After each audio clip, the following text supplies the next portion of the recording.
This is Neil's on Dynasty. Yeah, I don't care what it looks like. I never do.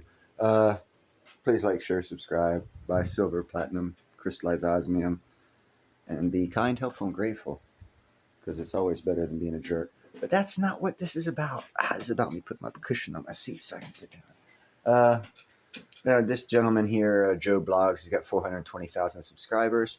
I'm going to show you a little bit about his video because, they edit and they give pretty pictures and diagrams and stuff. I've said it, I don't know, maybe 1,000 times over the past 2 years that China is bankrupt and their paperwork, because I understand how the system works, their paperwork is covering their ass right now because they don't have anything else to cover it. So I'm going to show you this guy here, Joe Blog, China property collapsing. Let's see what he has to say for what I've been saying for years. Hi, welcome back to Joe Blogs. In today's episode, I want to talk to you about what's happening in the Chinese economy, and specifically to talk about the property sector, which has just entered its fifth consecutive year of downturn. This is an absolute nightmare because in the first 20 years of the... Hold on a second. He said fifth year of downturn. On the third year of downturn for their property market, China's property market, I started saying China's bankrupt because I saw the direction. Just like the economic ninja, when he's telling you stuff, he sees things coming, a couple months in advance, however long, a year in advance, whatever. I do too, but I don't focus on the same things he focuses on. I've been focused on China, South Africa, and West Africa, mostly. So I knew this was coming 2 years ago.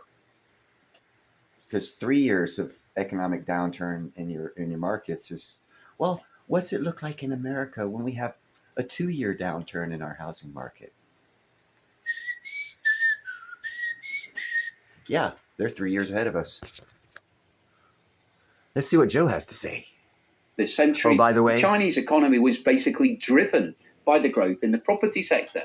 And the fact that it's now completely collapsed is really causing major problems for the Chinese economy. That's one of the reasons why the economy is struggling to be able to achieve its 5% growth target. And one of the largest property development businesses that's still remaining, Vanka, which was linked to the state, it's a state-backed company. It's not 100% owned by the state, but it does have a stake in it. So therefore, it's unlikely that Vanka would ever go completely bust in the same way as Evergrande did. Vanka is facing huge repayments in 2025. It's got a debt wall of $4.9 billion that needs to be repaid. And one of the problems that Vanka has is that it's continuing to ship losses. It recently reported its third quarter results and showed a loss of $1.1 billion, $1.1 billion, and it's forecasting that for the full year of 2024, it's going to lose $2.4 billion. So this is a company that needs to find $2.4 billion just to cover its losses, never mind the $49 billion it needs to repay all of the debt that's maturing this year. So firstly, before we get into the details of what's going on with Vanka and the proposed bailout put forward by the Chinese authorities, let's have a look at what's going on in the property market right now. Let's not. We've heard enough. We're going to go ahead and take this away from you guys.